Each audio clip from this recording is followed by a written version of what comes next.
Hello viewers, welcome to program State Affairs with Osama Khurshid. Today we will talk about the most unprecedented move taken by the Mr. Trump as he withdraw the United States of America from the Iran nuclear deal. It is very unprecedented move by Donald J. Trump, but it's not the first one. He already has been backed off from the Trans-Pacific Alliance. So let me coming back to the deal. The 2015 agreement curbed Iran's nuclear activities in return for the lifting of United Nations, the United States, and the European Union sanctions. It was signed by Mr. Trump's predecessor Barack Obama between Iran and the 5 permanent members of the United Nations Security Council, which are eventually the US, UK, France, China, and Russia plus Germany. So, the United States of America cancelled the deal, whereas Mr. Trump long opposed to the deal because when he was elected, he told that I will disqualify or declare non-recognitant for that move. Now, let me tell you that what actually Mr. Trump has said about the nuclear deal. He said that this deal is defective at its core and the United States of America would withdraw, reimposing the economic sanctions on the Iran. So viewers, before I commence the program, let me tell you about the deal between the Iran and JCPOA, which is now not effective. It came after years of tensions over Iran's alleged efforts to develop a nuclear weapon. Iran insisted that its nuclear program was entirely peaceful, but again, the intentions is a fickle business. So, the international community did not believe that. And they made the pact, they have just made the accord signed. And under that accord, Iran agreed to limit its sensitive nuclear activities and allow international inspectors in return for the lifting of crippling economic sanctions, because the economy was crippling at that moment in the Iran and they must have to sign the nuclear deal. Now viewers, let me tell you that, let me shed the light that what is the actual problem of the deal and what were the points being taken on that deal when they agreed about the deal. As we know that the enriched uranium is used to make reactor fuel, but also nuclear weapons. So, Iran had 2 facilities named as Natanz and Fordo, where uranium hexafluoride gas was fed into centrifuges to separate out of the most fissile isotope U-235. Now, the low enriched uranium, which has a 3 to 4% concentration of U-235, can be used to produce fuel for the nuclear power plants. Weapon grade uranium is 19% enriched in the Iran. So, in July 2015, Iran had almost 20,000 centrifuges. Under the JCPOA, it was limited to installing no more than 5,060 of the oldest and least efficient centrifuges at Natanz until 2026, which means that 15 years after the deal's implementation day in January 2016. Now, Iran's uranium stockpile was reduced from 98% to 300 kg, and a figure that must not be exceeded until 2031. So, the plan and the deal was about for the 15 to 20 years that Iran must not acquire its nuclear weapons. It must also keep the stockpile's level of enrichment at the 3.67%. Now, these were the basic contours of the deal. And by January 2016, Iran had drastically reduced the number of centrifuges installed at Natanz and Fordo and shipped tons of low enriched uranium to Russia.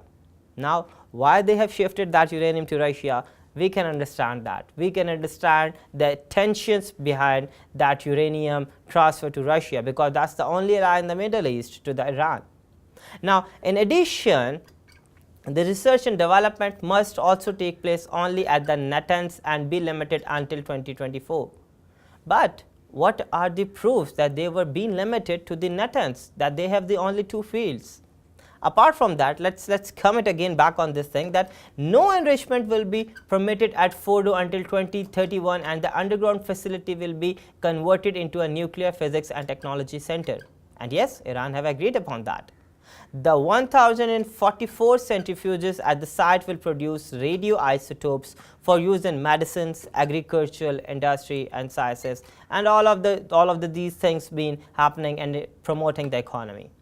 It had been building a heavy water nuclear facility near the town of Arak. Now, spent fuel from a heavy water reactor contains plutonium, which is very suitable for the nuclear bomb. World powers had originally wanted Arak dismantled because of the proliferation risk. And under an interim nuclear deal agreed back in 2013, let me tell you that Iran agreed not to commission or fuel the reactor under the JCPOA. But Iran said that it would redesign the reactor so it could not produce any weapon grade plutonium, and that all spent fuel would be sent out of the country as long as modified reactor exists. Again, an international arena, you cannot judge the state's intention, but you can gauge only what they want to do, but only with their experiments, with their things which they are doing. So, Iran will not be permitted to build additionally heavy water reactors or accumulate any excess heavy water until 2031. Now, this was also the part of the deal which has been backed off, which has been ripped by the Donald J. Trump. Let me tell you that the time of the agreement, the then US President Barack Obama's administration expressed confidence that JCPOA would prevent Iran from building a nuclear program in secret. Iran has said that, okay, we are committed and we are extraordinary and robustly monitoring verification and inspection, and we will give all these rights to the JCPOA. We will give the rights to the inspectors from the International Atomic Energy Agency, which is known as IAEA, that global nuclear watchdog continuously can monitor Iran declared nuclear sites. It's also verified that no fissile material is moved covertly to a secret location to build a bomb. Whereas Iran also agreed to implement the additional protocol to their IAEA safeguards agreement, which allow inspectors to access any site anywhere in the country they deem suspicious. So, until 2031, Iran will have 24 days to comply with the IAEA access request. If it refuses, an 8-member joint commission including Iran will rule on the issue. It can decide on punitive steps including the reimposition of sanctions. A majority vote by the commission suffices. So, that was a very brief introduction about the deal, that what were the major core points between the deal. And now, let's end the brief history of the deal, but there's a point which actually intrigued me, and I want to share it with you, that actually United States of America backed off from the deal, but the other signatories to the accord, as they are still committed to it and wanted to continue, like I don't know why they wanted to continue, but United States of America has a very traditional allies as an EU, as an like all of these members, and they want the deal continue. Let me tell you that the French President Emmanuel Macron has also called the US decision as a mistake. The United Kingdom's Foreign Secretary Boris Johnson, which also paid the visit to Donald J. Trump two weeks ago, said that Britain had no intentions of walking away, and Germany's Chancellor, the big star Angela Merkel, said that her country would do everything in our power for Iran to adhere to its obligation in the future. So, this was the reaction which came from all of the participants in the deal except for the United States of America. Why they are so furious, why they are so much thinking about the deal, that if the deal has been ripped off, what will be the economic fiasco. All of the countries which are being involved, including the Iran, will be in the economic fiasco rather than the United States of America. It shows about the foreign policy goals of the United States of America, that they don't want the burden of the other states on their shoulder. And Trump have repeatedly said that I don't want any that kind of burdens on my shoulder. Now, coming back on the counterpart of all these countries, on contrary, that the Iran President Hassan Rouhani, who is regarded as a moderate reformist and under whom the 2015 deal was signed, has indicated that he will try to salvage the deal. He said that his country was preparing to restart uranium enrichment in case the deal collapsed. But he also emphasized that if we achieve the deal's goal in cooperation with other members of the deal, it will remain in place. Now what do you think that this whole fiasco which has been created, the deal was being created by the United States of America, now it has backed off. The other states can remain in that deal and can make the deal comfortable, can make the deal accomplished, because already Donald J. Trump has just said that either if the UK, the European Union, the Merkel state, the French President Macron, he told them that if you'll continue to do the trade with the Iran, this heavy sanctions will be also imposed on those trades. On contrary, Mr. Khamenei, as I've said you that he is the highest power in the land, was skeptical, saying in a televised speech that he did not trust the Britain, France or Germany and would need some guarantees before continuing the nuclear deal, because he has been snapped by the United States of America, so he cannot rely on the traditional allies of the United States of America. On this reaction, the President of the United States of America, he was of the view that he actually warned America of unspecified severe consequences, as he said that if it restarted its nuclear program, that he said that he will actually advise Iran not to start their nuclear program, and he said that he will do a very strong opposition on that thing, and he said that they will face the very severe consequences. Now the question arises that what's the new deal? Or what's the plan B? Actually, Mr. Trump has not decided. He actually cut off the deal, but he didn't give the plan B. So we will now discuss about the plan B, that what plan B he offered. Actually, eventually, he did not offer any plan B or no alternative policy to put in its place. He has actually put United States diplomacy on the collision course with some of the Washington's closest allies. And I've told you before that he told that he'll put the implications, he put the sanctions on those closest allies. And some fear that he may have brought a new and catastrophic regional war in the Middle East that much closer, because as you know that Kingdom of Saudi Arabia is going towards the modernization, and if Iran will start the nuclear plan, it will bring chaos to the region. So overall, in a holistic approach, the deal was though not perfect in many senses. Let's be very clear about that thing, that here what we are talking about, that why the deal was not so much clear, why the deal was not completed in my regard, because the Iran nuclear deal for me is undoubtedly controversial. Mr. Trump has opposed it consistently, though often it appeared for no other logical reason than that it was the creation of his predecessors and the White House, as Mr. Obama was the initiator of that move. Now, if we discuss that what are the loopholes between the deal, so for me the deal was not perfect. It did not cover a range of worrying Irani activities, from its missile program to its regional behavior. Like, you cannot cope up with the missile program with its regional behavior. It covered what it covered, that's it. Iran's sophisticated and impressive nuclear program. It imposed a whole range of restrictions on Iran's nuclear activities and introduced a more intrusive verification regime to ensure that Iran was complying with the terms. Now, some of these restrictions will expire over time. At best, you could say the agreement prevented Iran from getting close to a breakout point, after which it might dash to get a bomb. The difference, the distance between and the difference between the deal was being struck. The Iran was about to complete its atomic bomb within 2 or 3 months before the deal was being signed. And at worst, you could say that it simply delayed a potential crisis. That's it. You're just kicking the can down the road, as it were.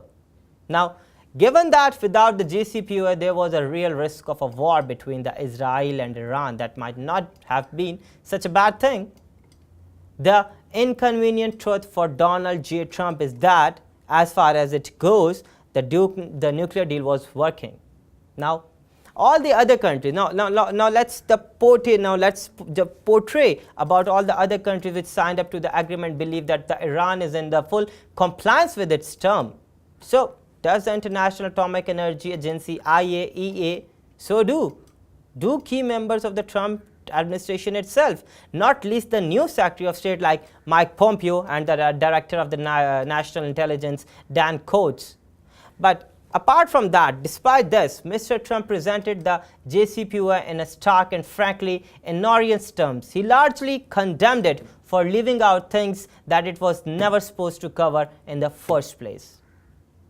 Again, coming back towards the traditional partners of United States of America.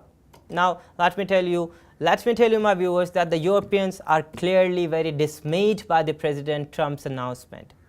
They seem ready to stick with the deal.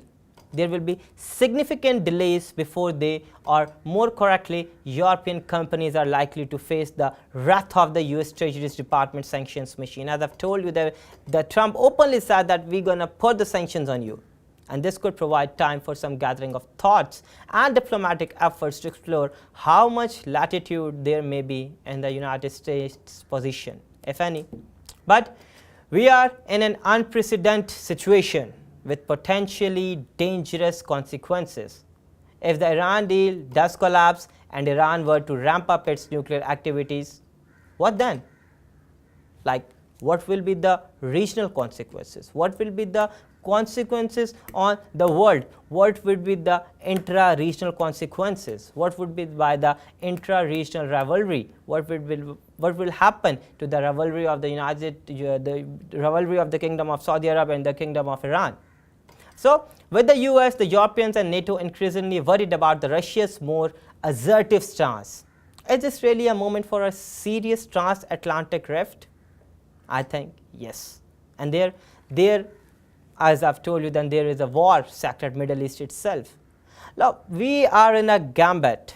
It's a totally gambit. Now, Iran and Israel are already engaged in preliminary skirmishes in Syria that risk an all-out confrontation. Iran is smarting from a number of air attacks against its facilities and allies. It is already eager for the revenge. And I'm telling you that if it will come for the revenge, it will be very catastrophic for the whole region.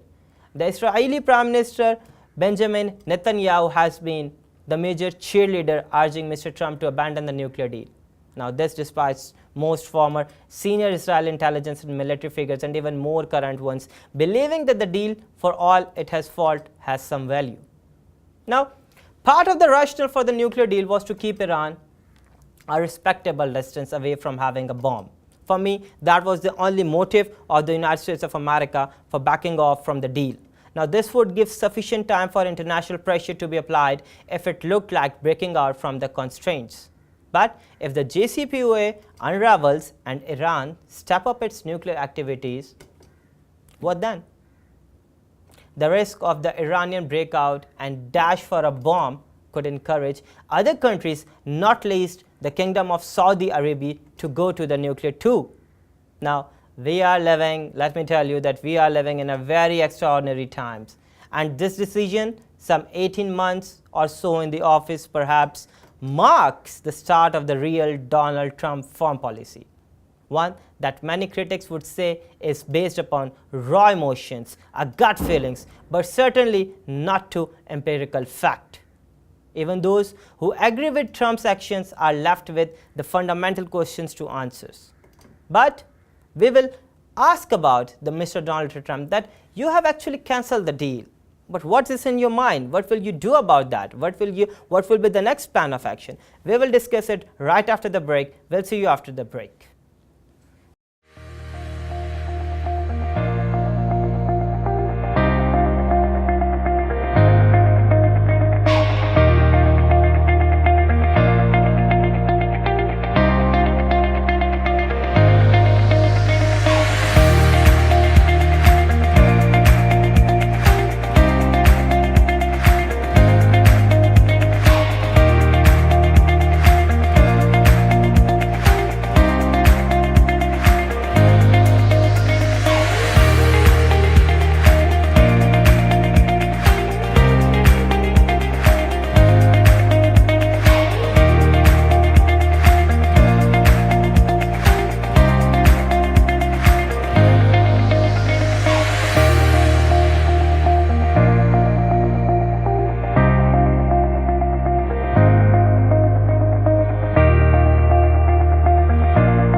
Welcome back, viewers. So let's start where we left off.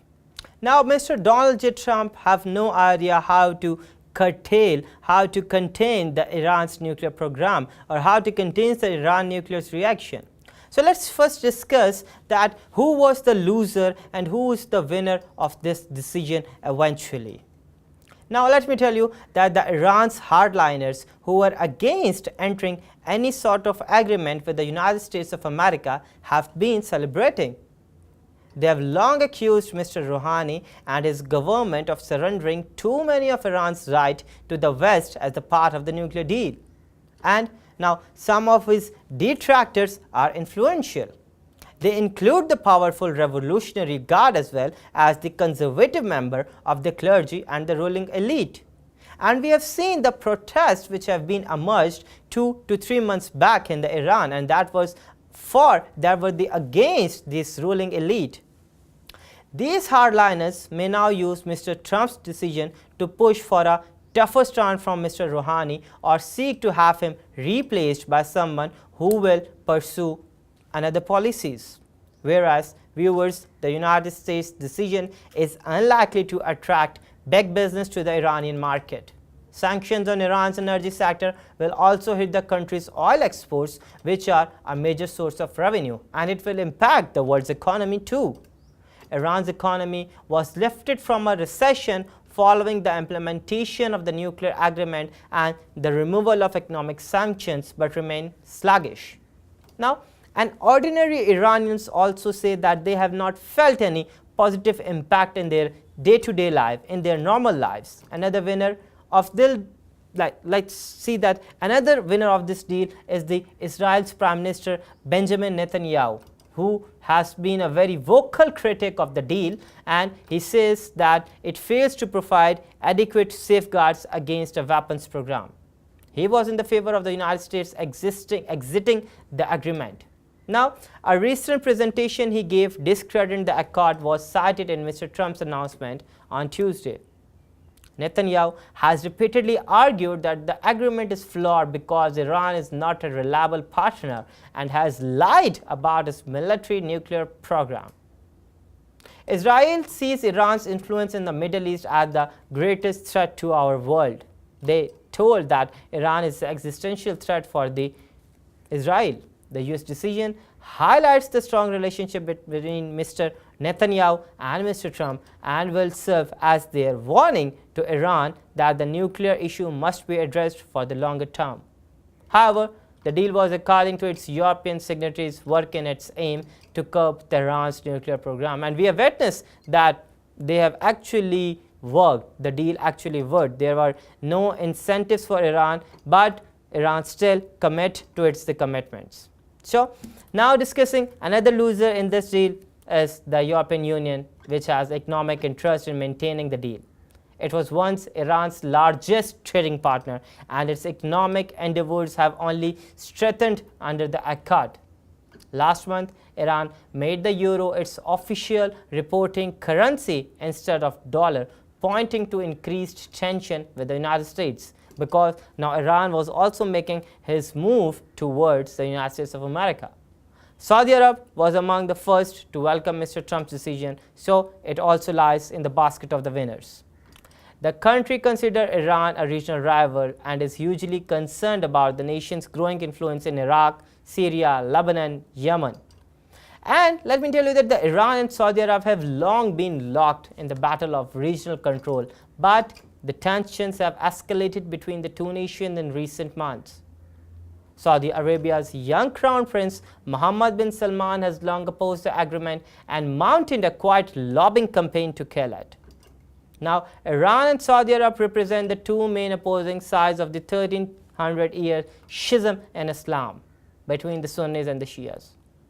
So, overall, this deal will impact the region of Middle East, and it will create the chaos in the Middle East. We are witnessing a major shift in the multipolar world order, whereas the US is going towards the primacy in the foreign policy of the United States of America, and the other states are yet under the thumb of the United States of America. Haven't we seen what happened in Syria? Haven't we seen about the airstrikes on the Syria? And now this, where he actually lost the traditional allies but still managed to cancel the deal. Iran has actually lost the grounds after the cancellation of the deal, but I'm telling you that it won't be falling back from its atomic missile program. Now we have to see that how this whole quagmire will be put to an end. Will United States of America again renegotiate on this nuclear deal with some new deals, or maybe the other countries will carry on the deal with having some minor amendments, because they cannot sustain again a huge economic loss, because Iran is a traditional partner. Iran was a traditional partner, and Iran will be a traditional partner for the European countries. But apart from that, the United States of America is the pinnacle in this movement. So let's see what will happen, what major developments will be coming up in the next weekend. See you in the next weekend. Take care of yourself. Just go take care of yourself. Take care, and Allah Hafiz.